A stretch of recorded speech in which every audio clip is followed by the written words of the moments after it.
Hmm. Hai, Assalamualaikum warahmatullahi wabarakatuh. Kembali lagi dengan aku Mila Zakobia dengan C1 channel yang 2176. Hari ini kita akan membahas materi kebacakan lagi dengan modul SAP dan SPP. Jadi, SAP itu adalah surat ketetapan pajak dan SPP itu adalah surat tagihan pajak. Jadi, apa itu SKP? Di SKP kan tadi kan surat ketetapan pajak. Di SKP ini adalah surat yang diresmikan oleh DJP, yaitu Direktorat Jenderal Pajak. Sebelumnya maaf ya guys, sekarang lagi hujan, jadi mungkin suaraku nggak kedengaran di situ ya. Udah lanjut. Di SKP itu adalah surat ketetapan.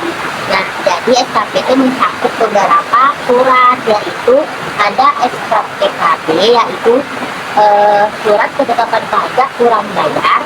Lalu ada SKPKBP, yaitu surat ketetapan pajak kurang bayar tambahan. Lalu ada SKPN, yaitu surat ketetapan pajak nilai pondok nihil surat ketetapan pajak nihil.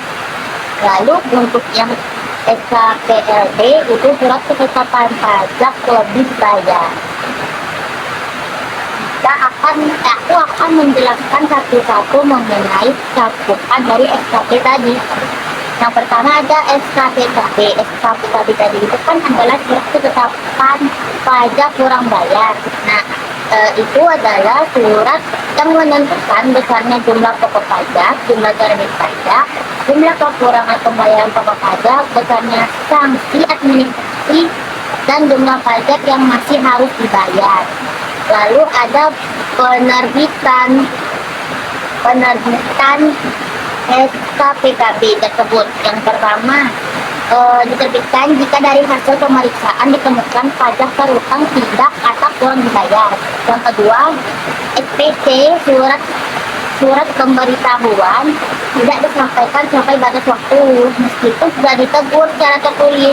Yang ketiga, ada dari pemeriksaan diketahui PPN, pajak penghasilan, atau PPNBM, pajak penghasilan atas barang mewah, tidak seharusnya dikompensasikan atau tidak layak tarif 0%. Lalu ada wajib pajak tidak melakukan pembukuan atau pencatatan sehingga pajak terutang tidak dapat diketahui. Lalu ada wajib pajak diberi NPWP. Apa sih NPWP? Kemarin sudah aku bahas. NPWP itu adalah nomor pokok wajib pajak atau dikumpulkan secara sebagai PKP secara jabatan. PKP itu adalah pengusaha yang kena pajak. Lalu ada sanksi administrasi SKPKB. Yang pertama, kita SKPKB karena kekurangan bayar pajak atau penerbitan NPWP atau PKP secara jabatan dikenakan bunga 2% per bulan. Itu maksimalnya 24 bulan. Lalu ada juga SKPKB karena SPD tidak disampaikan, kesalahan PPN atau PPNBM atau tidak ada pembukuan dikenakan kenaikan. Yang pertama 50% dari PPh yang kurang dibayar. Yang kedua 100% dari PPh yang tidak atau kurang dipotong, dipungut atau disetor. Yang ketiga ada 100% dari PPN dan PPNBM yang kurang dibayar. Lalu ada fungsi SKPKB. Pertama, dapat mengoreksi atas jumlah pajak yang terutang berdasarkan dengan surat pemberitahuan atau SPP. Yang kedua, ada sebagai sarana administrasi yang dapat mengenakan sanksi kepada wajib pajak atau WP. Yang ketiga, sebagai alat yang digunakan untuk menagih pajak. Lalu ada jangka waktu penerbitan dari SKPKB tadi. Yang pertama, SKPKB dapat diterbitkan paling lama 5 tahun saat terutangnya pajak atau berakhirnya masa pajak. Itu dicakup dari UU KUP yang telah berubah.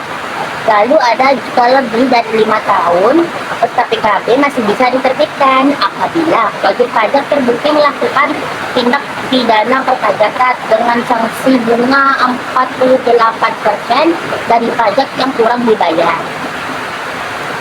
Lalu aku akan menjelaskan tentang SKP KBP. SKP KBP itu surat keterangan pajak kurang bayar tambahan.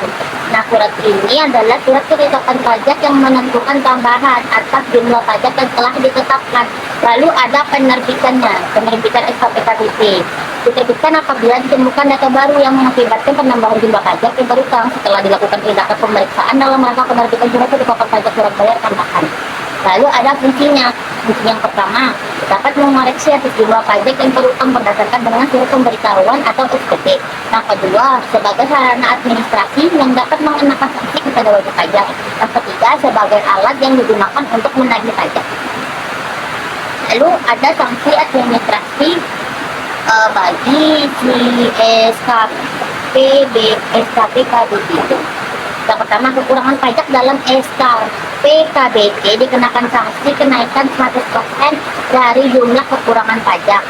Lalu sanksi tidak dikenakan jika wajib pajak melapor sendiri secara tertulis sebelum dilakukan pemeriksaan oleh DJP atau Direktorat Jenderal Pajak. Lalu ada jangka waktu penerbitan. Yang pertama, SKP KBP dapat diterbitkan dalam waktu 5 tahun jika ditemukan data baru yang menambah pajak. Lalu, jika lebih dari 5 tahun, SKP KBP tetap bisa diterbitkan. Tetapi, melakukan tindak pidana perpajakan dengan sanksi bunga 48% dari pajak yang kurang dibayar. Lalu aku akan menjelaskan lagi tentang SKP LP, yaitu surat keterangan pajak kurang dibayar. Itu adalah surat yang menentukan jumlah kelebihan pembayaran pajak karena jumlah kredit pajak lebih besar daripada pajak yang terutang atau seharusnya tidak terutang. Lalu penerbitan SKP LP itu diterbitkan setelah pemeriksaan jika kredit pajak atau pajak yang dibayar lebih besar dari pajak terutang. Ini berlaku untuk jika PPH, jika kredit pajaknya itu lebih besar dari pajak terutang. Terus kalau PPN itu jika kredit pajaknya lebih besar juga dari pajak terutang. Terus untuk PPNBM, jika pajak yang dibayar lebih besar dari pajak terutang.